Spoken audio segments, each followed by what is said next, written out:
श्रीराम श्रीराम.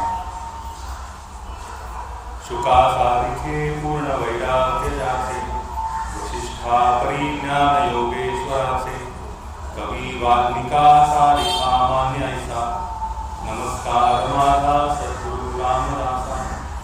मला वाटते अंतरी वसावे, तुझ्या दासबोधासी स्वाबोध वाहे.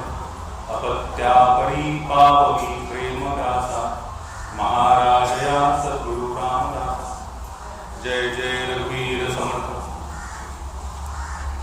उपासनेचा मोठा आश्रय, उपासनेविना निराश्रय उदंड केले तरी तो जय प्राप्त नाही. दासबोध दशक 16 10वा समास. दासबोधाचा मुख्य विषय सांगून झालेला आहे.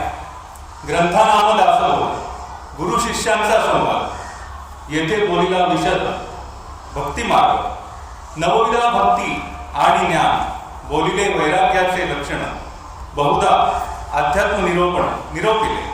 भक्तीचे नियोगे देव, निश्चय पावती मानव, ऐसा आहे अभिप्राव ये ग्रंथ. हे समजलेले आहे. अगदी झोपेतून जरी आपल्याला जागा करून विचारलं तरी अगदी तोंडपाठ असं आमचे स्वामी म्हणायचे. पुन्हा आम्ही चादर घेऊन झोपलो होतो थंडी असल्यामुळे, पण आमचं पाठांतर अगदी छान आणि हे समर्थांनाही माहिती असणार अर्थातच. म्हणूनच दासबोधाचा मुख्य विषय सांगून झाल्यानंतर पुन्हा एकदा समर्थ हे एम्फसाइज करत आहे की प्रत्यक्ष उपासनेचं जे महत्व आहे ते समर्थांनी इथे विशद केलेलं आहे.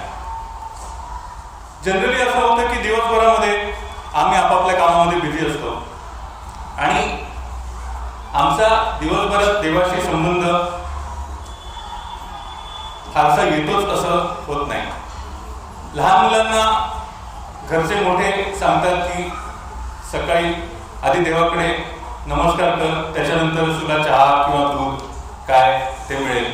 तेवढा क्षणभर देवाशी संबंध येतो, त्याच्यानंतर डायरेक्ट परीक्षेला, मग त्याच्यानंतर पेढे किंवा जे काय असेल, मग रिझल्टच्या वेळेस, मग त्याच्यानंतर सणासुदीला आपला देवाशी संबंध येतो.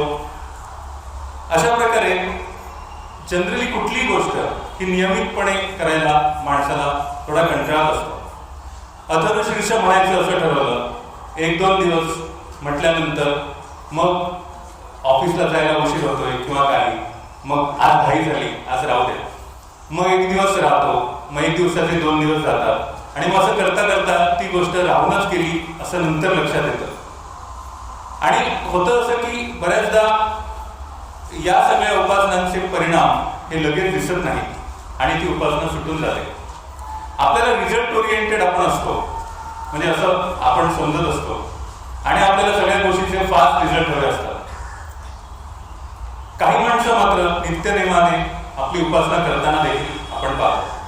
त्यामुळे समर्थांनी इथे उपासनेचा मोठा आश्रय ही गोष्ट पुन्हा सांगितलेली आहे. कारण ज्यांना काही प्राप्त करायचं आहे त्यांच्यासाठीचा हा मंत्र आहे. समर्थांनी कार्यामध्ये उतरायच्या आधी, म्हणजे प्रत्यक्ष कार्य सुरू करायच्या आधी 12 वर्ष टाकलेला लावून अखंड तपश्चर्या केलेली आहे.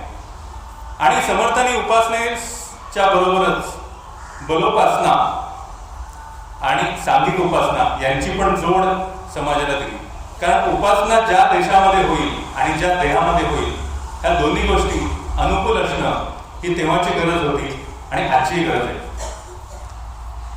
त्यामुळे आमची आध्यात्मिक टेंडन्सी आहे, ज्यांची आध्यात्मिक टेंडन्सी असते त्यांना एक प्रकारची अपूर्णता जाणवत असते आणि अशा प्रकारची अंतःकरणाची अपूर्णता ही दूर करण्यासाठी आम्हाला ईश्वराचा आश्रय घ्यावासा वाटतो.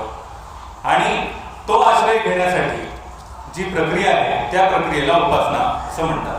उप म्हणजे जवळ, उपविश असं म्हटलं जातं. त्यामुळे उपासना म्हणजे अंतःकरणाने देवाच्या जवळ बसणं. स्वामी म्हणे झाले कृतार्थ जीवन, सद्गुरु चरण उपासिता, अशी स्वामी स्वरूपानंदांची एक साखी आहे. सद्गुरु चरण उपासिता म्हणजे सद्गुरूंच्या जवळ बसण्याची योग्यता, म्हणजे साधनेने सद्गुरूंच्या जवळ बसण्याची, सद्गुरूंच्या पायाजवळ बसण्याची योग्यता प्राप्त करून घेणे असा अर्थ स्वामींना अभिप्रेत होता. त्यामुळे काहीतरी नित्य नेम आपला असावा उपासनेचा, असं समर्थ आपल्याला सांगतायत. त्यामुळे नुसती ओढ असून उपयोगाची नाही, कृती हवी. त्यामुळे उपासना या शब्दामध्ये कृती अभिप्रेत आहे, प्रत्यक्ष कृती. त्यामुळे शरीर मन याने ईश्वराशी जोडण्याचं एकूण जे पॅकेज आहे त्याला उपासना असं म्हणता येईल. एकदा एक मुलगा खूप छान स्विमिंग करत होता, पोहत होता. तर त्याला त्याचं पोहणं बघितल्यानंतर तो बाहेर आल्यावर एक काका तिथे होते, त्याने त्याला विचारलं, अरे यू स्विम सो वेल, या बाहेरच्या देशातला where did you learn to swim? तर तो म्हणाला, in the swimming pool sir. त्यामुळे पोहायला शिकायचं असेल तर कुठे शिकायचं, तर पाण्यातच उतरावं लागेल. समर्थही म्हणतात, पोहणे शिकला तो तरेल, पोहणे नेणे तो बुडेल, येथे अनुमान करील ऐसा करू. त्यामुळे आणि सूक्ष्म उपासना कळल्यानंतर असं वाटू शकतं की इतर सर्व गोष्टींची काय आवश्यकता आहे. कारण उपासनेमध्ये आपण जे पठण करतो, आपल्याला देवाची आरती करायला आवडते, भजन आणि एका ठिकाणी बसून केलेलं नामस्मरण, या सगळ्या गोष्टी खरं तर इन्क्लुडेड आहेत. पण प्रत्यक्ष साधना करायला लागल्यानंतर असं साधकाला वाटू शकतं, किंवा वाचन झालेलं आहे आणि थिअरी माहिती आहे, त्यातनं पण असा एक विचार डोक्यात येऊ शकतो की इतर उपासनेची काय गरज आहे.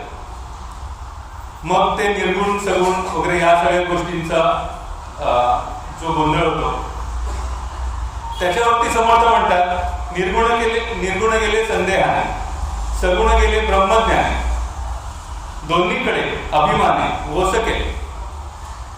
म्हणजे निर्गुणाचा तर अनुभव नाहीये, त्यामुळे तिथे संदेह आहे मनामध्ये.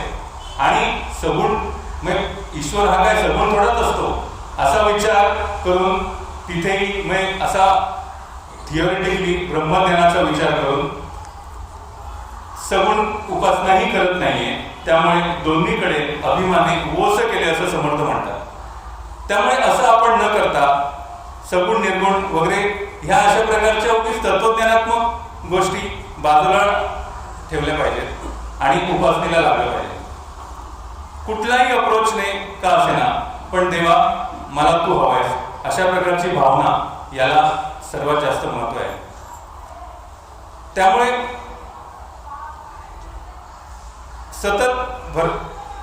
त्यामुळे मनाला सतत भरकटत राहायची एक जी सवय असते त्याला एक बळ यायची गरज असते. आणि ते बळ जे आहे ते उपासनेने येतं. आणि ते बळ येण्यासाठी या सगळ्या गोष्टी त्याला सपोर्टिव्ह अशा आहेत. त्यामुळे अंतःकरणातील भावना ज्या आहेत त्या भावनांना वाट करून देण्याची गरज असते. आणि भावना जरी नसली एखाद्या वेळेस, आपल्याला एखाद्या दिवशी जरी आपला मूड नसला तरी जी काही नित्यनैमित्तिक आपण उपासना करू ती करत राहिली पाहिजे. कारण त्याचा अंतःकरणावर एक सात्विक परिणाम होत असतो आणि त्यातूनच आपली जी पात्रता आहे ती डेव्हलप होत असते. सगुण निर्गुण कासया हा भेद, एकला अभेद वासुदेव असं स्वामी स्वरूपानंद म्हणतात. एकदा रामकृष्णांच्या कडे, रामकृष्ण परमहंसांच्या इथे जेव्हा मास्टर महाशय म्हणजे महेंद्रनाथ गुप्त म्हणजे ज्यांनी रामकृष्ण वचनामृत लिहिलं ते जेव्हा पहिल्यांदा गेले, तो प्रसंग खूप बोलका आहे, तो त्यांनी लिहून ठेवलाय. ते जेव्हा पहिल्यांदा रामकृष्णांकडे गेले, पहिलीच त्यांची भेट, समोर बसल्यानंतर रामकृष्णांनी त्यांना थोडं औपचारिक बोलवल्यानंतर विचारलं, तुमचा विवाह झालाय का? कारण यांच्या डोक्यावर खूप वाचन वगैरे करून ब्राह्मण समाजाचा इथे कलकत्त्यामध्ये खूप पगडा होता आणि अशा प्रकारची विचारसरणी कलकत्तेकरांची, असं रामकृष्ण म्हणायचे, झालेली होती. आणि या सगळ्याचा बॅकग्राऊंड घेऊन मास्टर महाशय गेले होते.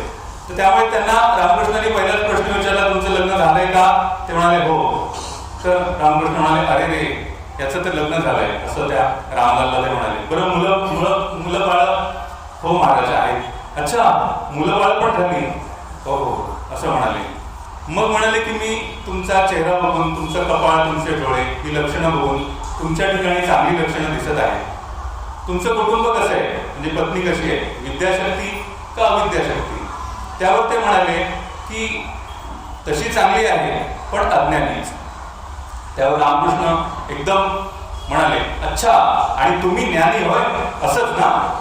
असं म्हटल्यानंतर त्यांना एकदम त्यांच्या अहंकाराला ठेच लागली. आणि नेमकं हेच गुरु करत असतात. कारण ईश्वराला जाणणे हेच ज्ञान, आणि ईश्वराच्या ठिकाणी ईश्वराला न जाणणे हे अज्ञान. ही गोष्ट रामकृष्णांना, हा संदेश रामकृष्णांना द्यायचा होता. फोडुनी शब्दांचे अंतर, वस्तू दाखवी निजसार, तोची गुरु माहेर अनाथांचे, असं समर्थ म्हणतात.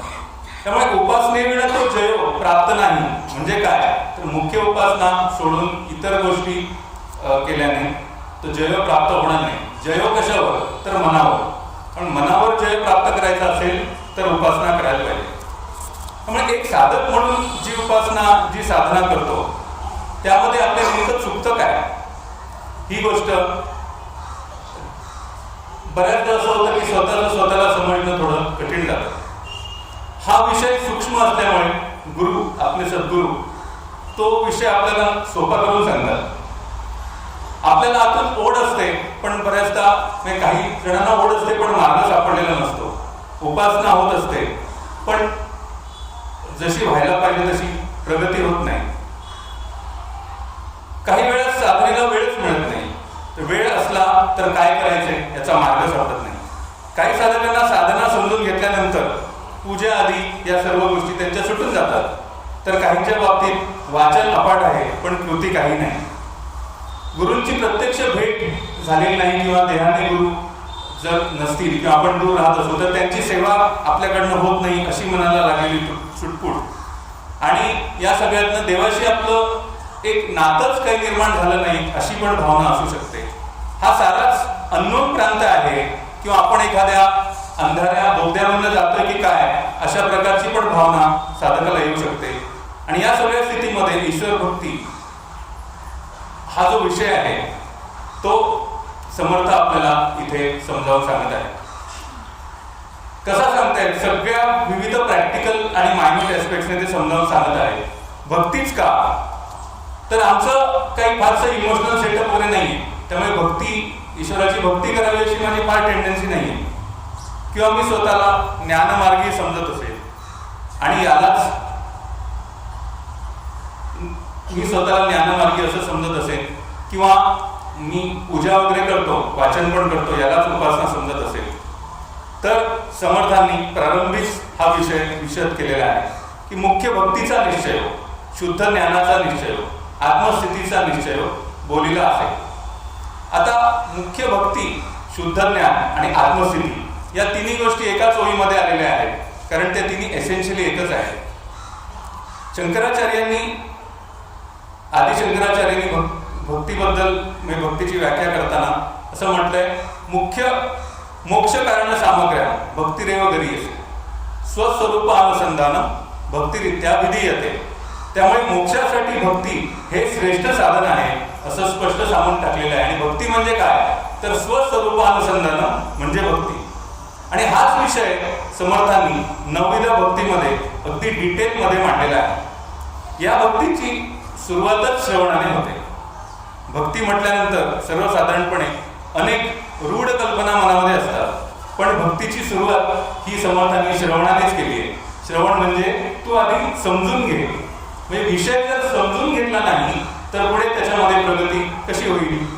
अंडरस्टँडिंग असा हा शब्द जय कृष्णमूर्तींचा आहे. जय कृष्णमूर्ती अंडरस्टँडिंग असं म्हणायचे, आणि त्या अंडरस्टँडिंग मध्ये फोकस अँड अंडरस्टँड, अवधान हा शब्द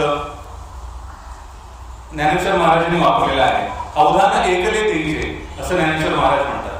त्यामुळे श्रवण भक्तीला म्हणजे श्रवण ही भक्ती आहे, आणि श्रवण भक्तीला ज्ञानेश्वर महाराजांनी अध्यात्म प्राप्तीचे महाद्वार असं म्हटलेलं आहे.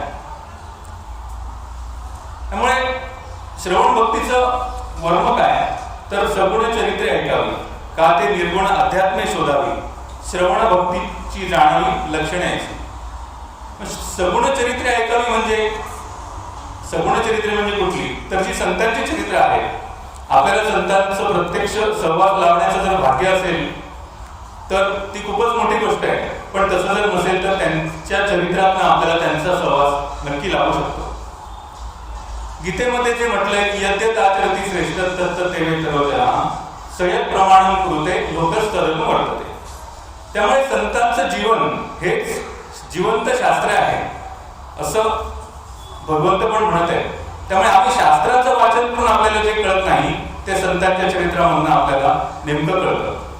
आणि दुसरा भाग आहे सद्ग्रंथांचं वाचन. सद्ग्रंथ म्हणजे संतांचे ग्रंथ आणि त्यांची चरित्र. आपण जेव्हा ते वाचन करतो तेव्हा आपला भाव कसा असावा, तर ते सत्पुरुष किंवा ते संत समोर बसलेले आहेत आणि आपण त्यांच्या पायाशी बसून वाचन करत आहोत असा आपला भाव असावा. त्यामुळे ऐसे हे अवघेचे ऐकावे परंतु सार शोधून घ्यावे, असार ते जाणून टाकावे या नामश्रवण भक्ती. म्हणजे विषय समजून घ्यावा आणि त्यातलं सार ते घ्यावं आणि असार ते टाकावं, थोडक्यात म्हणजे सुरुवातीला. आता हे जर नाही केलं तर काय होतं, स्वामी एकदा एक प्रसंग सांगायचे. एकदा एक गृहस्थ आले होते. तर ते असं स्वामींना म्हणाले की समाधानाची सोपी पद्धत दासबोधामध्ये सांगितलेली आहे. स्वामी म्हणाले हो, समाधान हे सगळ्यात शेवटची गोष्ट आहे. गोंदवलेकर महाराज पण म्हणायचे की एका शब्दात जर देव आपल्याला प्रसन्न झाला आणि एका शब्दात त्याच्याकडे आपल्याला काय मागायचं तर काय मागायचं, तर समाधान. तर तेव्हा तो म्हणाला नाही, पण दासबोधामध्ये खूपच सोपी पद्धत सांगितलेली आहे. तर काय, तर धन्य भीम गोळांगोळा कुरवंट्यांच्या उदंड माळा दहीवडे खाता सकळा समाधान होय. तुम्हाला दासबोधामध्ये दहीवडे खाल्ल्यानंतर समाधान प्राप्त होतं असं सांगितलं. तर हे काही श्रवण नव्हे, कारण सार ते शोधून घ्यावे असार ते टाकावे हे झालेलं नाही. म्हणून संतांचा सहवास आपल्याला नेमकं काय घ्यावं आणि काय घेऊ नये हे त्यांच्या आचरणातूनही आपल्याला समजून घेता येतं आणि ते आपल्याला शिकवत पण असतात. त्यामुळे संतांच्या सहवासामध्ये आपल्या अंतःकरणामध्ये जो एक प्रकारचा ओलावा निर्माण होतो, त्यांच्या आतमध्ये असलेलं जे प्रेम निर्माण होतं, तर ते प्रेम भगवंताबद्दलचं व्यक्त करणे यालाच कीर्तन असं म्हणतात. त्यामुळे कीर्तन भक्ती ही प्रत्यक्ष आपल्याला कीर्तन आपण करू आणि इतर सगळे श्रोते ऐकतील ही गोष्ट प्रत्येक शक्य नाही. हे सर्वांची ती प्रकृती पण नसते, म्हणजे अगदी क्वचितच कोणाची ती प्रकृती असते. त्यामुळे कीर्तन म्हणजे काय, तर श्रोते तुम्ही जगदीश मूर्ती, म्हणजे मी ज्यांच्याशी बोलेन त्यांच्यामध्ये ईश्वरी भाव आहे असा भाव ठेवून जे बोललं जातं त्याला कीर्तन असं म्हणू शकतो. आणि देवाबद्दलचे बोलणे, नामदेव महाराज काय म्हणतात, बोलू ऐसे बोल जेणे बोले विठ्ठल टोले. सिद्धर स्वामींचा एक प्रसंग आहे. जेव्हा परिव्राजक व्यवस्थेमध्ये पुण्यामध्ये असताना, विद्यार्थी दशेमध्ये पुण्यात असताना ते मधुकरी मागण्यासाठी रोज निघत असत. आणि एका घरामध्ये ते एकदा गेले. ओम भगवती भिक्षांदेही असं म्हटल्यानंतर जी आतमधली गृहिणी होती त्यांनी तोंडाचा सपाटाच लावला बाहेर नाही आतून आणि खूप अपशब्द त्या बोलल्या. श्रीधर स्वामी महाराज थोडा वेळ उभं राहिले आणि मग निघून गेले. दुसऱ्या दिवशी त्याच घरात ते पुन्हा आले. ओम भगवती भिक्षांदेही हे कानावर पडल्यानंतर परत त्या गृहिणी खूप काही काय बोलल्या, अर्वाच्य बोलल्या. महाराज उभे राहिले थोडा वेळ आणि पुन्हा निघून गेले. असं 5-6 वेळा झालं. 6व्या दिवशी त्या गृहिणीचे जे यजमान होते ते बाहेर आले आणि त्यांनी यांना विचारलं महाराजांना की मी तुम्हाला बघतोय, तुम्ही 5-6 दिवस येत आहे आणि त्या गृहिणी तुम्हाला एवढं बोलतात, तरी तुम्ही पुन्हा काय येत आहे. त्यावर ते असं म्हणाले की मी माझं, ते अत्यंत शांतपणे आणि प्रसन्न चित्ताने म्हणाले की मी माझं कर्तव्य करतोय. त्यावर ते असं म्हणाले की अरे तुझं कर्तव्य, तू तर हट्टाकट्टा दिसतोयस आणि मधुकरी मागणं हे कर्तव्य कसं. तर ते म्हणाले की मला खाण्यापिण्याची काही गदार नाहीये, त्याची माझी व्यवस्था झालेली आहे. मधुकरी मागणे हे माझं कर्तव्य आहे, कारण माझी तशी माझ्या गुरूंची मला आज्ञा आहे. हे म्हटल्यानंतर त्या व्यक्तीला मात्र खरंच खूप त्याचं मनपरिवर्तन झालं यांच्याशी बोलल्यानंतर. आणि त्या गृहिणी पण बाहेर आल्या आणि त्यांना पण खूप पश्चाताप झाला. आणि त्याच्यानंतर ते असं म्हणाले की याच्या पुढे आमचं घर मात्र कधीही चुकवायचं नाही. त्यामुळे कीर्तन भक्तीचं मर्म काय तर सगुण हरिकथा करावी, भगवत कीर्ती वाढवावी, अखंड वैखरी वदवावी यथायोग्य.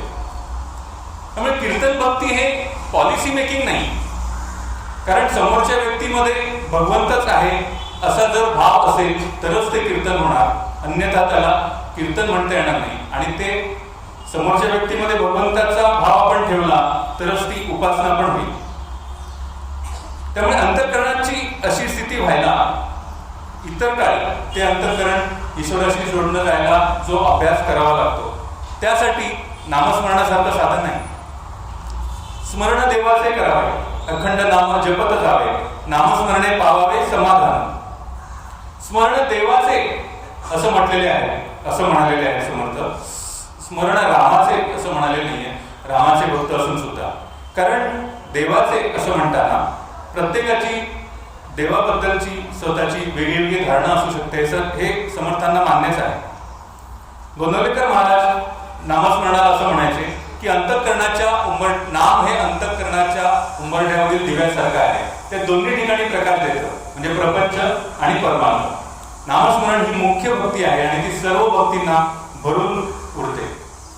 नामस्मरण भक्तीबद्दल बोलताना गोंदवलेकर महाराज असं म्हणाले होते की इतर नवविध भक्तीमधल्या इतर सर्व भक्ती या विविध खोल्यांसारख्या आहेत, तर नामस्मरण भक्ती ही छपरासारखी आहे.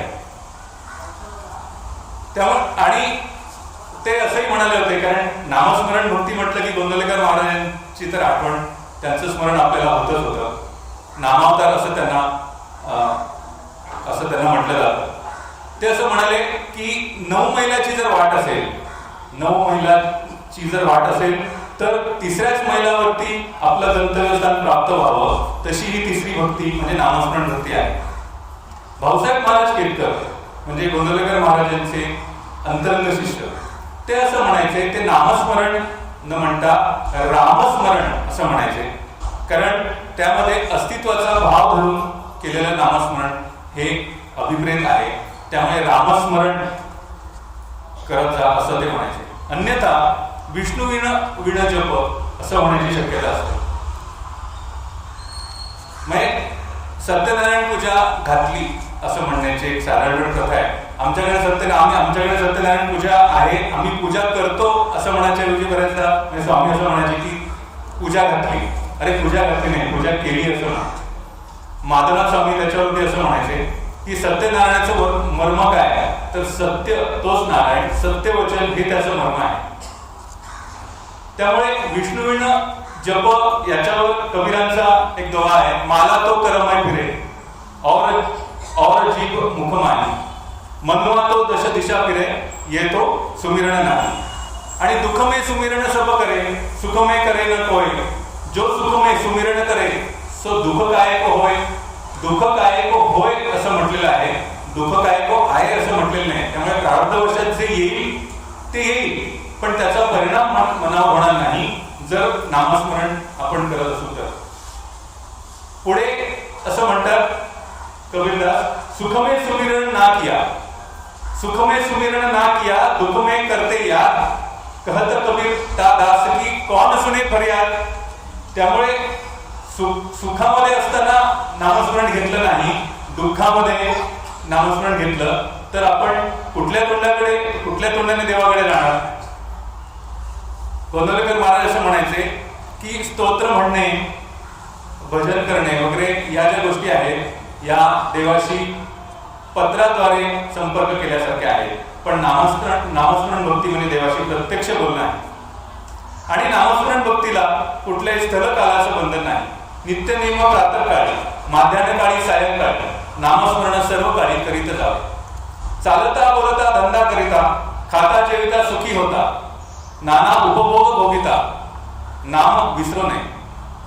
चालता बोलता धंदा करिता असं आहे, धंदे करिता असं नाही असं आम्ही म्हणायचं. कारण कुठलीही उपासना करताना आचरण आणि त्या आचरणामागचं पथ्य हे अध्यवृतच आहे. रामायणातली कथा आहे, एकदा प्रभू रामचंद्र हनुमंतांना विचारतात की अरे हनुमंता, रामबाणापेक्षा मोठं शस्त्र तू कुठलं पाहिलंयस का? असं म्हटल्यानंतर हनुमंत बुद्धिमत्ता वरिष्ठ ते म्हणतात, हो स्वामी, हो प्रभू, मी पाहिलेलं आहे. काय, रामबाणापेक्षा मोठे शस्त्र? अरे हा रामबाण मी ज्याच्यावरती सोडतो तो त्याला मुक्त करतो, आणि मुक्तच करतो एवढं नाही तर तो बाण पुन्हा फिरून माझ्या भातामध्ये येतो. त्यावर हनुमंत थोडेसे हसले आणि म्हणाले, प्रभू, माझ्याकडे याच्यापेक्षा मोठं शस्त्र भरताने सांगितलेलं आहे, आणि त्या शस्त्राचं नाव आहे नामबाण. कारण तुमचं जे नाव आहे ते घेतल्यानंतर त्याची खासियत अशी आहे की ते मृत्यूच्या आधीच म्हणजे जिवंतपणीच मुक्ती देतं, तुमचा बाण मेल्यानंतर मुक्ती देतं. त्यामुळे नामस्मरण करणे हा एक भाग, पण त्याचा परिणाम काय तर मूळ स्वरूपाशी आपली एकरूपता, मूळ स्वरूपाची ओळख होणे हा त्याचा अंतिम परिणाम सांगितलेला आहे. त्यामुळे सर्व अवस्थांमध्ये उपयोगी असं हे नाम आहे. नाम घेता न लगे मोल, नाम मंत्र नाही खोल. दोची अक्षरांचे काम उच्चारावे रामनाम, नाही वर्णाश्रम याती, नामे अवघेची सरती. तुका म्हणे नाम चैतन्य हे निजधाम. त्यामुळे दिवसभरामध्ये नाम घ्यायचं, पण ते कसं घ्यायचं तर स्वामी अगदी प्रॅक्टिकल टिप्स सांगत असत की उठल्यानंतर आपण झोपेतनं उठतो, उठल्यानंतर पहिला शब्द म्हणजे काही नियम स्वतःला करून घ्यायचे. उठल्यानंतर पहिला शब्द हा मी ओम म्हणेन किंवा मला जे आवडीचं नाव आहे ते घेईन, त्याच्याशिवाय मी अंथरूण सोडणार नाही. घरातनं निघताना, गाडी स्टार्ट करताना किंवा स्नान करताना, स्नान करून झाल्यानंतर माझी काही संध्या करायची असेल किंवा पूजा करायची असेल तर ते सगळं पूजा कर्म होईपर्यंत मी इतर काहीही बोलणार नाही, मी फक्त नामस्मरणच करेन असा स्वामींचा नियम होता आणि असं ते सांगत असत. स्वयंपाक करताना, भोजन करताना नामस्मरणासकट करावं, भोजन करायला सुरुवात करायच्या आधी नाम घ्यावं. असे नियम आपण स्वतःला करून घेतले की ते नामस्मरणाची मग सवय व्हायला लागते, आणि ते नामस्मरणाचं मग नामस्फुरण व्हायला लागलं की आपलं काम झालं असं गोंदवलेकर महाराज म्हणायचे. कलावती आईचा एक प्रसंग आहे. त्यांचे गुरु सिद्धारूढ स्वामी हे अगदी अल्पाहारी होते, ते थोडासा शिरा घ्यायचे रोज. एकदा कलावती आईंनी त्यांच्यासाठी प्रसाद नैवेद्य बनवला आणि त्यांना तो शिरा दिल्यानंतर ते रोज थोडाच घ्यायचे, तर कलावती आईंनी दिलेला शिरा मात्र त्यांनी पूर्ण बशीभर खाल्ला. इतर सर्व ज्या स्त्रिया होत्या त्यांनी बघितल्यानंतर त्यांना असं वाटलं की अरे आम्ही करतो तर महाराज स्वामी अगदी थोडाच घेतात, यांच्याचा मात्र अगदी बशीभर खाल्ला, तो कसा काय? म्हणून त्यांनी तो थोडा खाऊन बघितला तर त्याच्यामध्ये साखरच घातलेली नव्हती. आता यांना वाटलं बहुतेक स्वामींना साखरेशिवायचा शिरा खूप आवडतो, म्हणून दुसऱ्या दिवशी या सर्वांनी साखरेशिवायचा शिरा केला आणि स्वामींना दिला. थोडासा तोंडात घातला, ते म्हणाले अरे हे काय केलंय? म्हणून त्यांनी तो बाजूलाच काढला. त्यावर ते म्हणाले की हो तुम्ही तर काल बिना साखरेचा शिरा खाल्ला होता. त्यावर ते असं म्हणाल्या की रखमादेवींनी जो शिरा केला होता तो नामस्मरणासकट केला होता.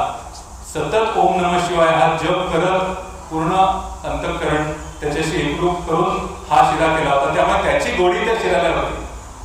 तुम्ही ती गोडी नाही तर निदान साखरेची तरी गोडी आणायला पाहिजे. त्यामुळे ध्यानाला अनुकूल म्हणजे ध्यान साधना करणाऱ्या साधकांसाठी सुद्धा ध्यानाला अनुकूल अंतःकरण जर नसेल तर ध्यान पण लागणार नाही. आणि ते अनुकूल अंतःकरण कसं करायचं तर ते नामस्मरणाने अनुकूल अंतःकरण होतं. कारण नामस्मरण आणि ध्यान या दोन्ही एकमेकाला परस्पर पूरक अशाच गोष्टी आहेत.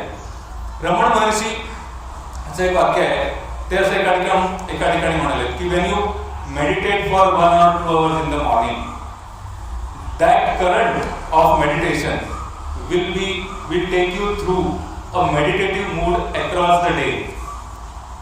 त्यामुळे नाम घेताना स्वतःमधील अस्तित्वाच्या जाणीवेसकट जेवढं घेऊ तितकं ते सखोल जाईल. याच्यावर लक्ष ठेवून नाम घ्यावं असं सर्व संतांनी सांगितलं आहे. गुरुदेव रानडेंचं एक वाक्य आहे की what is required is quality and not quantity alone.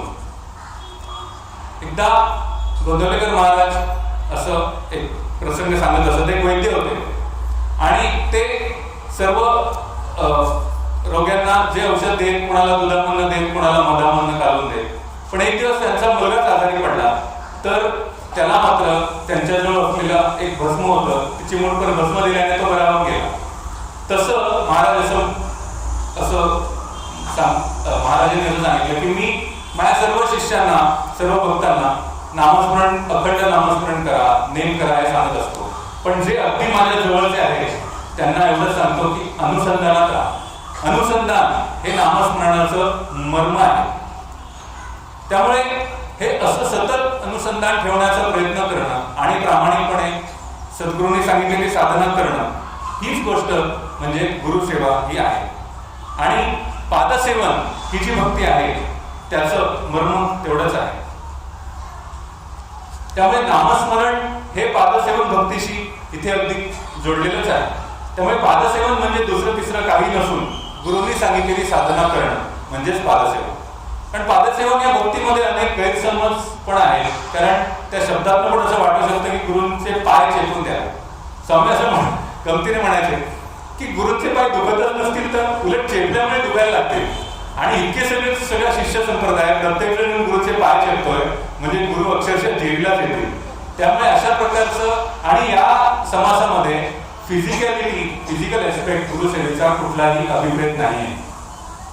तर गुरूंची दोन पावलं कुठली तर एक योग्य व्यवहार म्हणजे नीती आणि धर्मावर अधिष्ठित असा योग्य व्यवहार आणि साधना, ही ती दोन पावलं आहेत. तर या दोन पावलांचं पादसेवन असं स्वामी सांगायचे. एकदा गोंदवलेकर महाराजांना एका भक्ताने विचारलं की महाराज तुम्हाला काय देऊ, तुमच्याकडे अशी कुठली गोष्ट नाही जी मी तुम्हाला देऊ ते सांगा.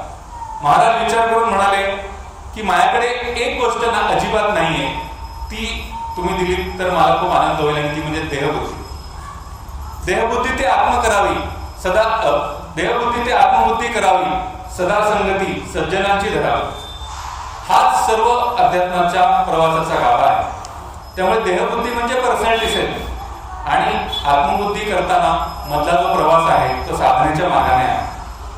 भावनेचा भाग तर आहेच आहे, पण गुरूंची जी आध्यात्मिक अवस्था आहे तिथे जाण्याचा प्रयत्न आणि त्यांच्या पावलाचा मागोवा म्हणजे गुरुपादसेवा. अंबुराव महाराजांचा एक प्रसंग आहे की अंबुराव महाराजांचे गुरु भाऊसाहेब महाराज केरकर. अंबुराव महाराज म्हणजे रोज त्यांचा 3 वेळा नेम चालायचा. एक नेम 3 तास, 9 तास रोज त्यांचा नेम चालायचा. इतकं ज्याला बलदंड असं म्हणू शकतो असं त्यांचं साधन होतं. म्हणजे आपल्याला ते ऐकूनच घाम फुटेल, पण अशा प्रकारचं त्यांचं उत्तुंग असं चरित्र आहे, असं जीवन आहे. आणि सद्गुरूंनी एकदा सांगितलं की फायनल, त्याच्यामध्ये मग तिसरं काही त्याच्यामध्ये आपलं डोकं लावायचं नाही, असं त्यांचा शिरस्ता होता. तर एकदा श्री महाराज म्हणाले, भाऊसाहेब महाराज, की अंबुराय यंदा फिरतीवर जाताना तुला घेऊन जायची इच्छा आहे तर चलशील ना. महाराज अंबुरायाकडे बघत होते तर अंबुराव महाराज संकोचले होते आणि नाही असं म्हणाले. तर महाराज म्हणाले की हे बघ, मला माहिती आहे तू येत नाहीस कारण तुझ्या नेमाची व्यवस्था नसते, ती मी आधीच करून ठेवलेली आहे, आता तुला यायला काय हरकत आहे. तरी पण अंबुराव महाराज म्हणाले नको महाराज, मी नाही, कारण मी गरीब माणूस आहे. त्यांना वाटलं की अरे हे काय बोलतोयस गरीब वगैरे. त्यावर ते असं म्हणाले की तुम्ही जेव्हा बाहेरगावी जाता तेव्हा तुमचे जे शिष्य आहेत ते तुमची सेवा करतात, कारण ते त्यांचं कर्तव्य आहे. पण तुमच्याबरोबर मी गेल्यानंतर मलाही त्यांची सेवा घ्यायला लागेल आणि हे आचरणाच्या नियम, तुम्हीच दिलेल्या आचरणाच्या नियमामध्ये बसत नाही, म्हणून मी तुमच्या बरोबर येणार नाही. गुरूंनी सोबत याला बोलवलंय आणि शिष्य नाही म्हणतो आहे कारण आचरणाबद्दलची निष्ठा. त्यानंतर मग त्याच्यावरती पण महाराजांनी तोडगा काढला. ते असं म्हणाले की त्यांनाच करत मी गुरूंनाच पेचात पाडणारा हा शिष्य होता. त्यावर गुरूंनी असं सोल्युशन दिलं, असा तोडगा काढला की म्हणाले की ठीक आहे, तू म्हणतोस ते पण बरोबर आहे, कारण ज्यांच्याकडे आम्ही जातोय त्यांना पैसे देणं हे पण व्यवहारही नाहीये. तर मग तू एक काम कर, मठात जेव्हा तू असतोस तेव्हा तुझ्या जेवणा खाण्याचा जो खर्च होईल तेवढ्या पैशाचा प्रसाद भजनाच्या वेळी वाटत जा. हा तोडगा काढल्यानंतर मग अंबुराव महाराज त्यांच्या बरोबर गेले. गोळवणे महाराजांच्या चरित्रातला एक प्रसंग आहे. कालच गोळवणे महाराजांची पुण्यतिथी होऊन गेली, त्यामुळे त्यांचं स्मरण आपल्याला सहजच होतं. त्यांच्या आश्रमाच्या दारातच एका फळ्यावर एकदा एका भक्ताने एक कार्यक्रम होता, तर त्या कार्यक्रमाची पूर्ण सूची खूप सुंदर अक्षरामध्ये खडूने लिहिली होती. महाराजाने ते पाहिल्यानंतर त्याची स्तुती केली खूप छान अक्षराची आणि विचारलं की खडू कुठून आणले. लिहिणारा शिक्षक होता आणि शाळेमध्ये शिक्षकांना खडू अवेलेबल असतात, तेव्हा त्यांनी सांगितलं की मी शाळेतनं आणले, कारण आम्हाला वापरण्यासाठी ते दिलेले असतात. त्यावर महाराज असं म्हणाले की शाळेतले खडू हे शाळेतल्या कामासाठी दिलेले आहे, तू हे पैसे घे, एक खडूचा बॉक्स घे आणि शाळेमध्ये ठेवून ये. साधना करतोय, कसाही वागतोय, तर ते अध्यात्म किंवा परमार्थ होणार नाही.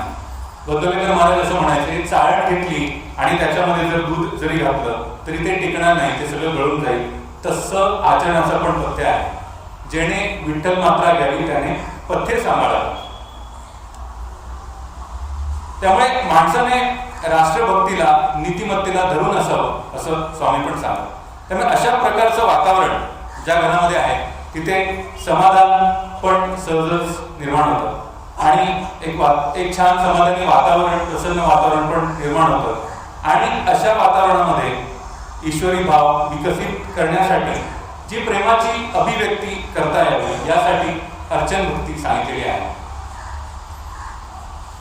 आणि अर्चन भक्ती सांगताना सुरुवातीलाच समर्थ म्हणतात, याही वेगळे कुळधर्म सोडू नये अनुक्रम उत्तम अथवा मध्यम करीत जावे. त्यामुळे जे काही कुळधर्म आहेत ते कुळधर्म सुद्धा करीत जावे. म्हणजे ज्या परंपरागत जी आपली पूजा चाललेली आहे ती सोडू नये असंही समर्थ आपल्याला बजावत आहेत. पण तारतम्य मात्र बाळगलं पाहिजे, कारण आपल्याला जेवढा वेळ उपलब्ध असेल त्यामध्ये आपण तारतम्य बाळगलं नाही, कारण साधकाच्या ठिकाणी तारतम्य हा अत्यंत महत्वाचा गुण पण सांगितलेला आहे. त्यामुळे अर्चन भक्तीचं वर्म काय, तर काया वाचा आणि मने चित्ते वित्ते जीवे प्राणे सद्भावे भगवंत अर्चने या नाव अर्चन भक्ती. अर्चन म्हणजे काय, तर अर्चन म्हणजे पूजा.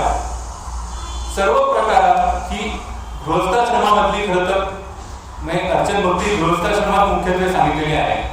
कारण ज्या घरामध्ये देवाचं स्थान मध्यमवर्गीय आहे, मध्यवर्ती आहे, त्या घराचा आश्रम होतो, तरच तो गृहस्थाश्रम होतो असं स्वामी सांगायचे. आता आपली ब्लॉक संस्कृती आलेली आहे, त्याच्यामध्ये आमचं अध्यात्म आणि आमच्या घरातलं देवाचं स्थान पण ब्लॉक होऊ नये. आपण कुठे राहिलं तरी त्याचा गृहस्थाश्रम करण्यासाठी त्याच्यामध्ये देवाचं स्थान हे मध्यवर्ती पाहिजे. त्यामुळे देवाची मध्यवर्ती, अंतःकरणातली मध्यवर्ती भावना व्यक्त करण्यासाठीची हा मार्ग आहे. ही खरं तर भावना प्रत्येकामध्ये असते, पण काही चुकीचे विचार किंवा आपण योगित झालो आहोत वगैरे अशा काहीतरी विचारांमुळे ह्या मध्यवर्ती मोठ्या आनंदाला अनेक जण मुकतात. नामस्मरण भक्तीमध्ये एक ओवी आलेली आहे, काहीच न करुणी प्राणी राम नाम जपे वाणी तेणे संतुष्ट चक्र पाणी भक्ता लागे सांभाळे. तर या ओवीचा संदर्भ देऊन गोंधळकर महाराजांना एका भक्ताने विचारलं आणि त्याचा विचारण्याचा होरा असा होता की नामस्मरण करतोय ना, इतर सगळ्या भक्ती करायची काय गरज आहे. त्यावर महाराज असं म्हणाले की ज्याला कशाचेही म्हणजे स्वतःच्या देहाचे सुद्धा भान नाही त्यांच्यासाठी ही ओवी सांगितलेली आहे. म्हणजे देहाचे भान नाही म्हणजे नामस्मरणामध्ये इतकं रंगून गेला आहे की त्याला स्वतःच्या देहाचं सुद्धा भान राहिलेलं नाही. त्याच्यासाठी ही आहे, इतरांसाठी ही ओवी नाही आहे. त्यामुळे तुम्हाला स्नानसंध्येला फाटा देण्यासाठी ही ओवी समर्थांनी सांगितलेली नाही. समर्थच म्हणतात, जरी भाव असता माईक, माईक म्हणजे खोटा, जरी भाव असता माईक तरी देव होय महाटक नवल तयाचे कौतुक जैशाचं तैसा. त्यामुळे देवाच्या ठिकाणी डिप्लोमसी अजिबात चालत नाही, कारण तो अंतर्यामीच आहे. आपल्याला सुद्धा जे कळत नाही ते त्याला कळत असतं. श्रीधर स्वामी सुद्धा परिवाराच्या अवस्थेमध्ये असताना ते अखंड चालायचे जंगल किंवा अत्यंत निबिड अरण्यामधनं 2-2 दिवस वाटचाल त्यांची असायची. असं असताना सुद्धा त्यांचं संध्यावंदन कधीही चुकलं नाही रोजचं.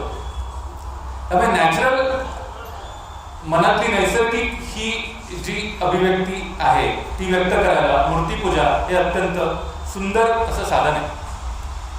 आणि प्रतीकांची पूजा करावी का असा पण एक विचार असतो. प्रतीकांची पूजा सर्व धर्मांमध्ये करतात, फक्त प्रतीक वेगळी वेगळी असतात. काही धर्मामध्ये केसांचीच पूजा होते, काही धर्मामध्ये दगडांचीच पूजा होते, पण प्रतीकांची आवश्यकता ही अंतःकरणाला खरं तर असतेच. अर्चन भक्तीचा संदर्भ हा गीतेमध्ये पण आलेला आहे. क्रियायोग हा जो गीतेमध्ये सांगितला 17व्या अध्यायामध्ये, त्याच्यामध्ये जे तप सांगितलं आहे, देव द्विज गुरु प्राज्ञ पूजन, त्यामध्ये पहिलंच पूजन देवपूजन हे सांगितलेलं आहे. त्यामुळे देवपूजेपासून शारीरिक तपाची सुरुवात होते. विधान म्हणजे पूजेच्या बाबतीत असं बऱ्याचदा असा एक मेंटल ब्लॉक येतो की मला नेमकं पूजा विधान माहिती नाही किंवा मला मंत्र येत नाही. त्यावर रामकृष्ण असं म्हणायचे की अरे पूजा हा देवाशी असलेला आपला व्यवहार आहे, देवाशी असलेला संवाद आहे. त्याच्यामध्ये तुला जी भाषा येते त्या भाषेमध्ये देवाशी संवाद करत जा. मग मंत्र चुकीचे वगैरे म्हटले गेले किंवा असं काही म्हटलं गेलं देव रागवेल का? त्यावर रामकृष्ण असं म्हणाले की अरे जो अंतर्यामी आहे त्याला आपल्या मनामध्ये काय भावना आहे ते कळत नाही का? त्यामुळे मंत्र जरी थोडासा इकडे तिकडे म्हटला गेला तरी त्याच्या मागची भावना त्याला कळते. त्यामुळे भावना शुद्ध पाहिजे. उच्चार शुद्ध असले तर चांगलेच आहे, पण उच्चार शुद्ध आहे आणि भावना नाही असं अभिप्रेत नाही. तर भावना शुद्ध असणं हे अभिप्रेत आहे. स्वामी विवेकानंद असं म्हणाले होते. स्वामी विवेकानंद सुद्धा आधी ब्राह्मण समाजामध्ये जायचे आणि त्यांचं मूर्तीपूजेवरती खूप ते टीका वगैरे करायचे. रामकृष्णांच्या तोंडावर पण त्यांनी ही टीका केलेली आहे. त्यानंतर ते असं म्हणालेले आहेत की मला मूर्तीपूजा ही चूक वाटायची आणि मी त्याच्यावरती खूप टीका केलेली आहे. त्याची शिक्षाच म्हणून की काय, जगन्मातेने मला अशा एका व्यक्तीच्या पायाशी बसून ज्ञान प्राप्त करायला लावलं की ज्याने आपली सगळी प्राप्ती मूर्तीपूजेच्या द्वाराच प्राप्त करून घेतली होती. मूर्तीपूजेच्या द्वारा म्हणजे मूर्तीपूजेच्या द्वारातून. त्यामुळे आपण आपल्यासाठीचा एक सुवर्ण मध्य करून घेतला पाहिजे. त्यामुळे क्रियात्मक उपासना आणि भावनात्मक अभिव्यक्ती या दोन्हीचा संगम झाला तरच ती पूजा अशी होते. त्यामुळे अर्चन करताना, पूजा करताना अंतःकरणाला वळण लावलं जातं आणि ते जे वळण अंतःकरणाला पूजेच्या वेळी लागलं जातं त्याचाच परिणाम, त्याचाच संस्कार आपल्याला इतर व्यवहारामध्ये होतो. आता देवाला आपण जेव्हा फूल अर्पण करतो, देवाला अर्पण करताना जोपर्यंत मनामध्ये अहंकार आहे तोपर्यंत ते अर्पण होत नाही. अर्चन भक्तीला अर्पण भक्ती असंही म्हटलेलं आहे. गोर्णी महाराजांचे एक शिष्य होते, मधुकर म्हात्रे नावाचे. ते शेती खात्यामध्ये होते. त्यांनी एकदा आपल्या शेतातली एक टोपलीभर गुलाबाची फुलं महाराजांच्या पूजेसाठी आणली आणि सकाळी महाराजांची पूजा आपल्या फुलांनी कशी होते हे बघण्यासाठी ते मुद्दाम येऊन महाराज पूजेला बसल्यानंतर, महाराज जेव्हा पूजेला बसले तेव्हा ते हळूच येऊन महाराजांच्या मागे येऊन थांबले पूजा बघण्यासाठी आपण दिलेल्या फुलांची पूजा कशी होते. महाराजांनी ती फुलांची टोपली घेतली, एक फुल हातामध्ये घेतलं, हलवलं तर त्याच्या सगळ्या पाकळ्या चढून गेल्या. मग दुसरं फुल घेतलं, हलवलं, त्याच्याही पाकळ्या चढल्या. असं करता करता करता सर्व फुलांच्या पाकळ्या चढल्या, एकही फुल वाहता आलं नाही. आता दोनच फुलं राहिली होती आणि जशा जशा या पाकळ्या झडत गेल्या तसं तसं हे जे मधुकर जे होते त्यांच्या अंतःकरणातली कालवा खूपच वाढत चालली. कारण ते माझ्या फुलांनी कशी पूजा होते हे खरं तर बघायला आलं होते. आणि आता दोनच फुलं राहिली तर जे दुसरं फुल होतं ते वाहताना हे अगदी कापुलतीला आले, देवाला प्रार्थना केली, पण त्याही फुलाच्या पाकळ्या जळून गेल्या. आता मात्र यांनी देवाला शरण केले आणि म्हणाले, देवा हे इतकं तरी फुल तू गोड मानून घे. आणि महाराजांनी ते फुल हलवल्यानंतर त्याच्या पाकळ्या पडल्या नाही, ते फुल वाहता आलं. पूजा झाल्यानंतर महाराज उठल्यानंतर पाहिलं तर ते मागे आहे आणि अश्रुपूर्ण नेत्रांनी उभे आहे. म्हणाले, अरे काय झालं? अरे म्हणाले की तू दिलेल्या फुलांपैकी एकच फुल कामी आलं, बाकी सर्व फुलं वाहताना आली. त्यावर ते असं म्हणाले की महाराज तेवढं एकच फुल शुद्ध होतं, बाकी सर्व फुलांवर माझा अहंकार चढलेला होता. येर पत्र पुष्पफळ बजावया मिस केवळ वाचुनी आमचा लाभ निष्फळ भक्ती तत्व असं ज्ञानेश्वर महाराजांनी म्हटलंय. त्यामुळे भक्ती व्यक्त करण्याचे हे सर्व उपाय आपल्याला भगवंताने दिलेले आहेत. आणि याच्यातनंच अंतःकरणाची जी व्यापक भूमिका आहे ती डेव्हलप होत जाते. सज्जनगडावर जेव्हा श्रीधर स्वामी महाराज सज्जनगडावर जेव्हा त्यांचं वास्तव्य होतं तेव्हा ते तिथली पूजा करताना जे सेजघर होतं तिथे समर्थांचा जो पलंग होता तो दिवसातनं 3 वेळा आणि ती खोली दिवसातनं 3 वेळा ते झाडून पुसून अगदी टापटीप ठेवत असत. आरतीच्या आधी त्या पलंगावरचं जे चादर वगैरे असेल ती सगळी नीट करून सगळं आवरून ठेवत असत. हे बघितल्यानंतर एका गृहस्थाने त्यांना विचारलं की तुम्ही हे काय वेळेसारखं करत आहात? त्यावर ते म्हणाले की मी जिवंत समर्थांची पूजा करत आहे, असा त्यांचा प्रत्यक्ष भाव होता. माधवनाथ स्वामी त्यांचे गुरु पावसे स्वामी स्वरूपानंद यांच्या समाधीच्या इथे जेव्हा ते पूजा करत असत तेव्हा समाधीची पूजा असं वाक्य सुद्धा उच्चारण त्यांना मान्य नसे, कारण मी प्रत्यक्ष स्वामींचीच पूजा करतोय असा त्यांचा भावही होता आणि असं सर्वांनी असं म्हटलं पण पाहिजे असा त्यांचा कटाक्ष असायचा. तया सर्वात्मका ईश्वरा स्वकर्म कुसुमाची वीरा पूजा केली होय अपारा तोषा लागली. ही यातनच डेव्हलप होणारी अत्युच्च अशी भूमिका आहे. पण ही भूमिका कशातनं डेव्हलप होईल तर ती घरातल्या देवपूजेतनंच विकसित होतं, या भूमिकेपर्यंत साधत जातं. मागणे हे एक देवी भक्ती प्रेम देवा तुझे नाव गाईन भक्तिभाव तुझे करीन पूजन अंतरी चिंतन निरंतर स्वामी म्हणे पायी ठेवीन मी माता तेणे माझ्या चिंता समाधान. स्वामी असं म्हणत की देवाने डोकं का दिलंय आपल्याला, म्हणजे ज्यांना डोकं आहे त्यांना असं पण म्हणायचं पंक्तीने की देवाच्या पायी ठेवण्यासाठी दिलं. त्यामुळे वंदन भक्ती ही अर्चन भक्तीला जोडूनच आहे. म्हणजे पूजा केल्यानंतर आपण जेव्हा डोकं देवाच्या समोर टेकवतो तेव्हा आपल्याला खरं छान वाटतं. आता जेव्हा नमस्कार करतो तेव्हा नमस्कार कसा करावा? नमस्कार करताना माधव स्वामी असं म्हणायचे की काही जण नमस्कार करताना देवाकडे गेल्यानंतर देवाच्या पण मनामध्ये धडकी भरत असेल की हा आता काय मागतो कोण जाणे. त्यामुळे देवाला नमस्कार करताना अगदी मनामध्ये काहीच विचार येणारच नाही हे तर कठीण आहे. पण निदान आपण प्रयत्नपूर्वक त्यावेळेस देवाला नमस्कार करताना कुठलाही अन्य विचार न करता देवासाठी देवाला नमस्कार तरी करावा, हे वंदन भक्तीमध्ये अभिप्रेत आहे. पण असं जरी असलं तरी काहीतरी मागायची, काहीतरी देवाशी संवाद साधायची आपली टेंडन्सी असते. तर स्वामी असं म्हणायचे की एक क्षण असा असू दे की आपण देवाला असं सांगावं की मी कोणी नाही, माझं काही नाही आणि मला काही नको. पुढे असे म्हणायचे की मी कोणी नाही हे आपण तिथनं उठल्यानंतर सगळे आपल्याला दाखवून देत असतात की तू कोणीच नाही. माझं काही नाही हे पण समजायला फार वेळ लागत नाही. मुलं एकदा मोठी झाली की तुमच्या लक्षात येतं की तुमचं काही नाही. पण मला काही नको हे मात्र अगदी जन्मभर मनापासून वाटत नाही. नामदेव महाराज असं म्हणतात, ऐसे माझे लटके साचा करी देवा. मला जरी अगदी मनापासून जरी वाटत नसलं तरी ते तू साचा करून घे, तू ते गोड मानून घे. ऐसे माझे लटके साचा करी देवा नामा म्हणे केशवा विनमित असे. त्यामुळे साधक भावे समर्थ असं म्हणतात, साधक भावे नमस्कार घाली त्याची चिंता साधूस लागली. सुगम पंते नेऊन घाली जेथीच्या तेथे. आता जेथीच्या तेथे म्हणजे काय तर स्वरूपाच्या ठिकाणी, म्हणजेच आत्मनिवेदन भक्ती.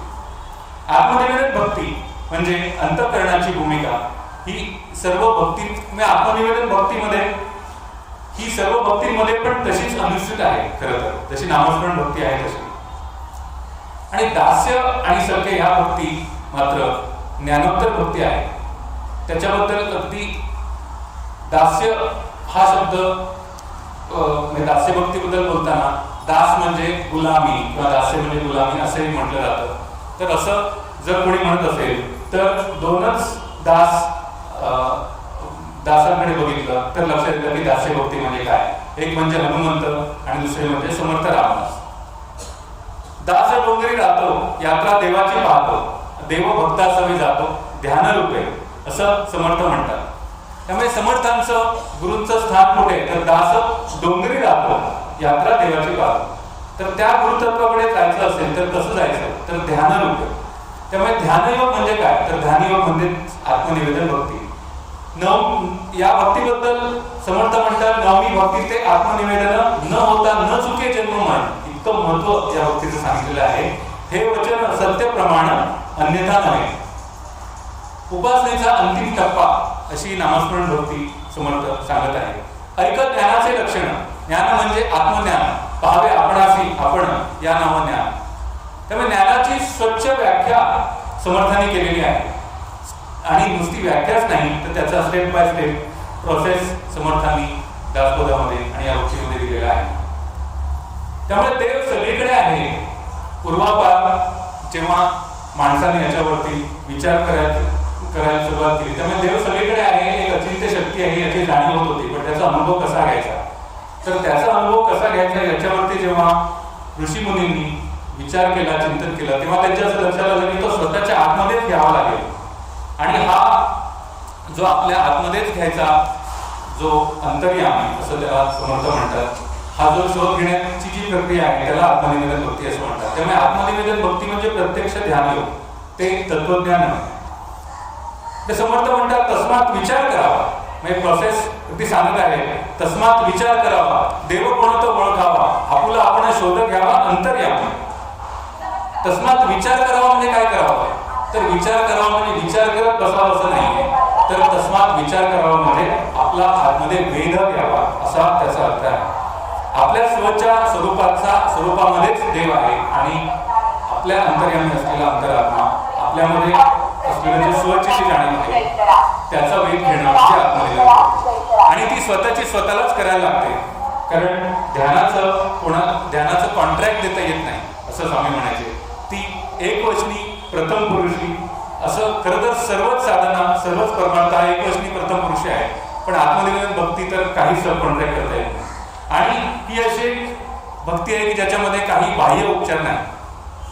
रमण महर्षी असं म्हणायचं की find out who am I, self inquiry, असं पण रमण महर्षी शब्द वापरायचे. तस्मात विचार करावा असं ज्याला समर्थ म्हणतात. या सर्व संतांच्या सांगण्यामध्ये एक वाक्यता दिसते आणि तत्वज्ञानाचं सनातनत्व पण यातून सिद्ध होतं. पण समर्थ याच्या पुढे जाऊन आपल्याला अगदी स्टेप वाईज प्रोसेस सांगत आहे. मी कोणायचा हेत धरुणी पाहता देहात येत अवलोकिता नेमस्त स्वरूपची होय. शिष्या एकांती बैसावे स्वरूपी विश्रांतीस जावे तेणे कोणे दृढावे परमार्थ हा. एकांती उगेच बैसावे तेथे हे समजून घ्यावे अखंड घ्यावे सोडावे प्रबंधनासी. एकांती मौन्य धरुणी बैसला एकांती मौन्य धरुणी बैसे सावध पाहता कैसे भासे सोहम सोहम ऐसे शब्द होते. उच्चारे विण जे शब्द ते जाणावे सहज शब्द प्रत्यय येती परंतु नाद काहीच नाही. एकांती मौन्य धरुणी बैसला तेथे कोण शब्द झाला सोहम ऐसा भासला अंतर्यामी. स्वचा शोध कुठे घ्यायचा तर तो आपल्या आतच घ्यायचा आहे. नैनन चिंतनची शस्त्राणी वगैरे आत्म्याचं वर्णन केलेलं आहे. पण या सर्व गोष्टींचा या सर्व शब्दांचा काही उपयोग नाही, कारण प्रत्यक्ष ध्यान योगामध्ये स्वचा वेध घेणं इतकंच अभिप्रेत आहे. इतर कुठलेही शब्द हे तिथे अभिप्रेतच नाही. आणि हा स्वचा वेध घ्यायला समजेल कसा, तर आपल्यामध्ये असलेला जो कॉन्शियसनेस आहे, कॉन्शियसनेस म्हणजे संवित आणि अस्तित्वाची जाणीव, म्हणजे स्वतःच्या अस्तित्वाची जी जाणीव होते त्याला स्वसंवित असं म्हटलं जातं. ओम नमो चे आद्या वेद प्रतिपाद्या जय जय स्वसंवेद्या आत्मरूपा, म्हणजे ती स्वतःच्या अस्तित्वाची जाणीव ही स्वसंवेद्य आहे असं ज्ञानेश्वर महाराज म्हणतात. त्यामुळे पुढची सर्व रूप म्हणजे देवा तुझी गणेश वगैरे सर्व रूप नंतर, पण आधी स्वतःच्या आतमध्ये असलेल्या ईश्वरी तत्वाचा भेद घेतलास तर तुला इतर सर्व गोष्टी करतील. नाना साधनांचे उदाहरण हा रोकडा ब्रह्म साक्षात्कार, वेदशास्त्री जे सार ते अनुभवास येईल असं आपल्याला समर्थ सांगतात. त्यामुळे गीतेमध्ये जे उद्धरेत आत्मनात्मानं हे जे भगवंत सांगत आहेत तेच आपल्याला समर्थ इथे सांगत आहे. मला विचार करायला आवडतो, चिंतन करायला आवडतं, पण त्याच्या पलीकडे जा. प्रत्यक्ष ध्यानयोगाचं आचरण, प्रत्यक्ष ध्यानयोग केलास तरच तुला पुढची अवस्था प्राप्त होतील. विचार नुसत्या चिंतनाने किंवा नुसत्या विचाराने होणार नाही. हे सत्तेविण संवादीचे इंद्रिया नेणता भोगीचे ओला आधी झोंबीचे प्रमेयासी. झोंबीचे हा शब्द समर्थांचा वाटतो, पण ज्ञानेश्वर महाराज असं म्हणत आहे. मग ह्या सर्व संतांचं सांगणं हे आपल्याला एकच आहे असं लक्षात येतं. साधनेमध्ये अडथळे येतील ते दूर करण्याची शक्ती सुद्धा आपल्याला संतांच्या चरित्रातनं मिळत असते. जेव्हा आपण संतांच्याच कृपेने त्यांचा आशीर्वाद आपल्यावर असतोच, पण त्यांच्या जेव्हा चरित्रामधून त्यांनी कशी साधना केली हे आपण जेव्हा बघतो, तेव्हा तेच हा जो गुण सांगितलेला आहे तो त्यांच्या ठिकाणी आपल्याला अगदी प्रकर्षाने दिसतो. तेच म्हणजे काय तर आपल्याला जे ध्येय प्राप्त करायचं आहे ते ध्येय प्राप्त करण्यासाठी चालणाऱ्या मार्गावरचे जे अडथळे येतात ते अडथळे दूर करण्यासाठीची शक्ती लागते, त्याला तेज असं म्हटलं आहे. आणि ते तेज भावनिक किंवा वैचारिक नाही तर योगाने प्राप्त झालेलं तेज असं समर्थांना अभिप्रेत आहे. त्यामुळे अंतरंगाचा मार्ग समर्थ आपल्याला सांगत आहे. त्यामुळे समर्थांचा जो साधक आहे तो जणू युद्धभूमीवरच उभा आहे, असा तो एक वीर योद्धा असा आहे.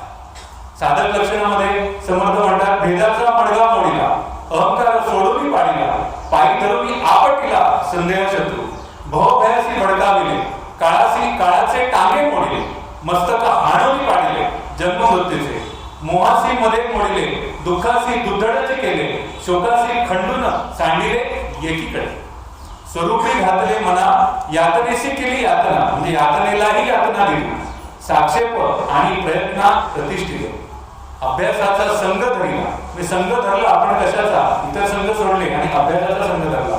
अभ्यासाचा संघ धरला, साक्षेपा सरीसा निघाला. आणि हे सर्व करत असताना सोबत शस्त्र कुठलं घेतलं तर प्रयत्न सांगाती भला साधन बनते.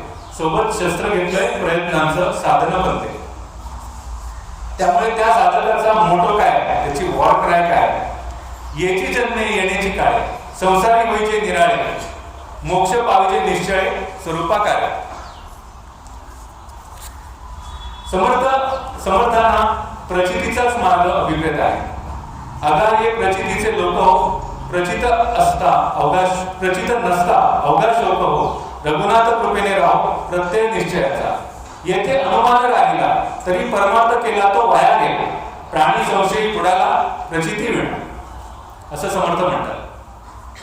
एकदा एक तत्वज्ञानाचे प्रोफेसर आपल्या मुलांना घेऊन आउटडोर फील्ड व्हिजिट्स असतात तसे एका शेतामध्ये गेले आणि तिथे सगळी मुलं बसली होती आणि हे त्यांना तत्वज्ञान समजावून सांगत होते.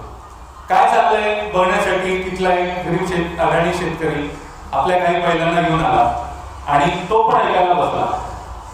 तर त्या प्रोफेसरांना थोडीशी उकी आली की त्या शेतकऱ्याची थोडीशी केचाळली. त्यांनी त्याला जवळ बोलवलं आणि विचारलं, काय रे तुझं नाव काय वगैरे, थोडी त्याची चौकशी केली. आणि तू इथे का आलायस, का तुला यातलं काय कळतं का. तर ते म्हणाले की तुम्ही आमच्या ठिकाणी आला, म्हटलं काय कळतं का बघू. आणि तू काय करतोस म्हटलं. तो म्हणाला काय नाही, थोडीशी शेती आहे, 3-4 बैल आहेत आणि त्यांना मी आता चरायला सोडून मोकळा आहे म्हणून मी तुमचं ऐकत होतो. मग तुला कसं कळतं किती बैल चरतायत का एकाच ठिकाणी बसतील. ते म्हणाले ते कळतं मला बरोबर, प्रत्येक बैलाच्या गळ्यामध्ये घंटा बांधलेली आहे, त्यामुळे घंटेचा आवाज आला की मला बरोबर कळतं की बैल चरत आहेत. त्यावर ते प्रोफेसरला अजून थोडी उकी आली. ते म्हणाले की अरे पण मग ती बैल जर एकाच ठिकाणी बसून जर ती जर मान हलवत राहिली तर घंटा वाजत राहिली तुला तर वाटेल किती चरतायत. तर तो म्हणाला की साहेब ती बैल काही इतकी शिकलेली नाही एकाच ठिकाणी बसून मान हलवायला, आमची गावची अडाणी बैल आहे. त्यामुळे नुसतंच शाब्दिक ज्ञान प्राप्त केलेलं आहे, नुसतं शाब्दिक ज्ञानावरती आहे आणि प्रत्यक्ष साधन काही करत नाही, अशा व्यक्तींना उद्देशून स्वामी हा प्रसंग सांगत असतो. त्यामुळे गोंदवलेकर महाराजांना एकदा एका भक्ताने विचारलं की प्रयत्नांती परमेश्वर असं जे म्हटलं जातं ते खरं आहे का, आणि परमेश्वर प्राप्ती प्रयत्नांनी होते का. त्यावर गोंदवलेकर महाराज म्हणाले की अगदी खरं आहे, कारण प्रयत्न केल्यानंतर प्रयत्नांनी परमेश्वर प्राप्ती, नुसत्या प्रयत्नांनी परमेश्वर प्राप्ती होत नाही हे लक्षात येतं, पण ते प्रयत्न केल्याशिवाय लक्षात येत नाही. प्रयत्न केल्यानंतर आपल्या प्रयत्नांनी होत नाही असं म्हटल्यानंतर तो साधक नम्र होतो, तो शरणागत होतो आणि त्याच्यानंतर गुरुकृपा होते. पण गुरुकृपा होण्यासाठी प्रयत्न ही त्याची प्री रिक्विजिट आहे, त्याशिवाय गुरुकृपा होत नाही. संतांचा परमार्थ हा असा शुद्ध परमार्थ असतो, कुठलीही संदिग्धता संत कधी ठेवत नाही. त्यामुळे जे गुरु स्वतःकडे महत्व घेतात, म्हणजे समर्थांनी उपासनेचा मोठा आश्रय सांगितलाय, त्याच्याऐवजी जे गुरु त्यांचाच मोठा आश्रय असं जे सांगतात त्यांच्याबद्दल त्यांना अनधिकारी गुरु असं समर्थ म्हणतात, त्यांच्याबद्दल समर्थ सांगतायत. म्हणजे आपण मी मागे एका ठिकाणी एक बॅनर पाहिला होता की कोर्स, समाधी कोर्स, समाधी इन 3 days, समाधी इन 7 days, अशा प्रकारचे कोर्सेस पण असतात. तर अशा प्रकारच्या गुरूंबद्दल बोलताना समर्थ असं म्हणतात की शिष्यासम न लविती साधन, न करविती इंद्रिय गमन, ऐसे गुरु अडक्याचे 3 मिळाले तरी त्याच्यावर. त्यामुळे लगेचच सावध सुद्धा समर्थ आपल्याला करत आहे. सज्जनगडावर श्रीधर कुटीच्या वरती ज्या ओव्या लिहिलेल्या आहेत त्या आहेत आत्माराम उपासना तेणे पाविजे निरंजन निसंदेह अनुमाना ठावची नाही. त्यामुळे आत्मारामाची उपासना हे स्वच्छ प्रतिपादन केलेलं आहे. श्रीधर स्वामींचं चरित्र सुद्धा अत्यंत तेजस्वी आहे. त्यांचा साधनेचा काळ जर बघितला तर तो थोडीशी धडकीच भरते असा आहे. मारुतीबुवा रामदासी म्हणजे श्रीधर स्वामी हे मारुतीबुवा रामदासींचे सद्गुरू. तर त्यांनी लिहिलेलं श्रीधर स्वामी महाराजांचं चरित्र अतिशय सुंदर चरित्र लिहिलं आहे. त्याच्या प्रस्तावनामध्ये मारुतीबुवा असं म्हणतात की संतांची जी चरित्र आहेत ती आपल्यासाठीच आहे आणि त्यांची साधना बघून ते आपण आपल्या जीवनामध्ये उतरवावं याच्यासाठीच आहे. मारुतीबुवांना अवतारवाद हा मान्य नव्हता, कारण एकदा का संतांना आपण ते अवतार आहेत असं ठरवून टाकलं की मग आपण आपल्याला त्याच्यापासून वेगळे करतो आणि त्याच्यापासून आपण काही शिकत नाही. त्यांनी जशी साधना केली तशीच आपण पण करायची आहे ही प्रेरणा त्यांना घेत नाही, हे मारुतीबुवांना मान्य नाही. त्यामुळे कल्याण स्वामींचं आपण चरित्र बघतो. कल्याण स्वामी म्हटल्यानंतर ते लहानपणी फांदीवर बसून ज्या फांदीवर बसली तीच फांदी तोडली, मग ती फांदी विहिरीमध्ये पडली. मग समर्थ म्हणाले कल्याण, मग त्यांनी कल्याण आहे का असं म्हटल्यानंतर मग त्यांचं ते म्हणाले हो कल्याण आहे आणि त्यांचं नाव, हे सगळं आपल्याला माहिती आहे. पण हेच प्रसंग हे जास्त प्रचलित असतात. मग ते कल्याणात छाती उडाली, मग ते लवकुश असे ते दोन्ही हांडे घेऊन कल्याण स्वामी पूर्ण जात होते, त्यांचे 1200 सूर्यनमस्कार या प्रेरणा देणाऱ्या गोष्टी आहेतच. पण कल्याण स्वामींचे चरित्र हे त्याच्या पलीकडे खूप मोठं आहे. रात्र कल्याण स्वामी ध्यान करत असत. संपूर्ण दासबोध त्यांना मुखगत होता.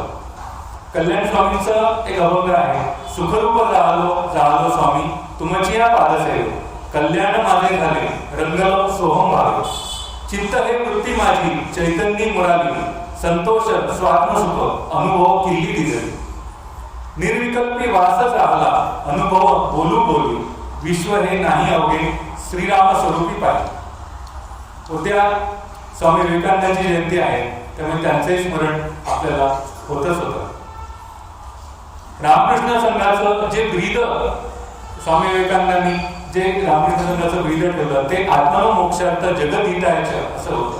पण पहिला आत्ममोक्षार्थ, त्यामुळे स्वतःच्या मोक्षाचा प्रयत्न आधी करावा आणि जोपर्यंत स्वतःच्या मोक्षाची वाट आपण मोकळी करून देत नाही तोपर्यंत जगद्गीताचं करता येत नाही असा संदेश स्वामी विवेकानंदांनी अगदी संन्यासी गुरुवंदना पण दिला. त्यामुळे पहाटे उठून सर्वजण ध्यान करत असत आणि त्याच्यानंतर इतर ते दिनक्रम त्यांचा चालत असेल. जी शिवभावे जीवसेवा हे जे ब्रीद रामकृष्णाने दिलं होतं तर ते करण्यासाठी शिवभावे ही गोष्ट मनामध्ये ठरण्यासाठी आधी उपासना करणं आवश्यक आहे आणि त्याच्यानंतरच ती जीवसेवा होऊ शकेल. अन्यथा शिवभावे जीवसेवा होऊ शकणार नाही असं स्वामी विवेकानंदांच्या चरित्रातून आणि सर्व संतांच्या चरित्रातून आपल्याला पाहता येतं. स्वामी विवेकानंदांचं जर आपण त्यांचा साधनेचा काळ जर पाहिला तर 1881 ते 1886 म्हणजे 5-5.5 वर्षच फक्त त्यांना आपल्या गुरूंचा सहवास लाभलेला होता. पण जेव्हा आणि त्याच्यानंतर जेव्हा ठाकूरांना कॅन्सरचा आजार झाला तेव्हा सर्व गुरुबंधूंना स्वामी असं म्हणाले की आता ठाकूरांचे आपल्याला किती दिवस मिळतील हे माहित नाही, त्यामुळे जे काही दिवस आहे त्याच्यामध्ये आपण आपली साधना पूर्ण करून घेतली पाहिजे. कारण ती जर नाही केली तर मात्र जन्मभर आपल्याला खूप मोठ्या पश्चातापाला सामोरं जावं लागेल आणि त्या पश्चातापाला पारावा राहणार नाही. आणि खरं तर स्वामी विवेकानंद हे खूप मोठा आधार होते, असं तू मोठा आधार आहेस असं रामकृष्ण त्यांना म्हणायचे आणि तुला खूप मोठं कार्य करायचं आहे वगैरे हे सगळं सांगून सुद्धा स्वामी विवेकानंदांनी मात्र रामकृष्णांकडे असा लकडा लावला की मला जोपर्यंत निर्विकल्प समाधीचा लाभ होत नाही तोपर्यंत मी काही करणार नाही. आणि त्यांनी पूर्ण सर्व प्रयत्न करून बाकी कशातही आपलं मन आपल्याला कार्य करायचं आहे वगैरे वगैरे या कुठल्याही गोष्टीमध्ये मन न घालता पूर्ण साधना करून निर्विकल्प समाधीचा लाभ हा रामकृष्ण हा देहामध्ये असतानाच त्यांनी प्राप्त करून घेतला होता. स्वामी विवेकानंदांचा सगळ्यात आवडता श्लोक कुठला असेल तर क्लैप्यम मास्म गमपार्थ नाहीतर त्वयि उपपद्यते क्षुद्र हृदय दौर्बल्यम त्यक्त्वा उत्तिष्ठ परंतप. त्यामुळे आत्मसाक्षात्काराचा मार्ग हा आपला गाभा आहे. समर्थ महंतांच्या बद्दल म्हणतात महंत कसा असावा तर विख्यात योगी असा शब्द समर्थाने वापरलेला आहे. त्यामुळे तस्मात योगी भवार्जुन असा जो गीतेचा संदेश आहे तोच संदेश आपल्याला समर्थ पण देत आहे. आणि हा मोठा वारसा आपल्या सर्वांपर्यंत आलेला आहे. आणि जेव्हा वारसा मोठा असतो तेव्हा तो सिद्ध करावा लागतो आणि आपण तो नक्की सिद्ध करू. आणि या समासाच्या समारोपामध्ये समर्थ म्हणतात समर्थाच्या नाही पाठी म्हणजे समर्थाचा पाठिंबा जर नसेल समर्थाच्या नाही पाठी तयास भक्तीचं कुटी म्हणजे त्याला कुटतो खलबत्त्या घालून काय कोणतं काळ या कारणे उठाउठी भजन करावे. भजन साधन आणि अभ्यास येणे पाहिजे परलोकास दास म्हणे हा विश्वास धरीला पाहिजे असा आश्वासित पण आपल्याला समर्थांनी केलेला आहे. समर्थांना आपल्याकडून काय हवंय आमची प्रतिज्ञा आहे काही न मागावे शिष्याशी आपणा मागे जगदीशाशी भजत जावं इतकंच मागणं आपल्याकडनं समर्थांचं आहे. त्यामुळे आपल्याला संतांनी 100 मार्काचा पेपर जण घातलेला असतो. त्याच्यामध्ये संतांचं जर चरित्र पाहिलं तर ते सगळे 100% 100 पैकी 100 मार्काने पास झालेले असतात. आम्ही मात्र आम्ही सुद्धा आमचा अभ्यास अत्यंत प्रामाणिकपणे करून 100 मार्काचाच अभ्यास सगळेजण निश्चितपणे करू आणि जास्तीत जास्त मार्क मिळवण्याचा प्रयत्न करू. उपासनेचे उत्तीर्ण व्हावे भक्तजने वाढवावे अंतरी विवेके उमजावे सकळ काही असं समर्थ म्हणतात. त्यामुळे त्यांची आपल्याकडनं अपेक्षा काय असेल तर उपासनेने उत्तीर्ण व्हावे ही आपल्याकडनं समर्थांची अपेक्षा आहे.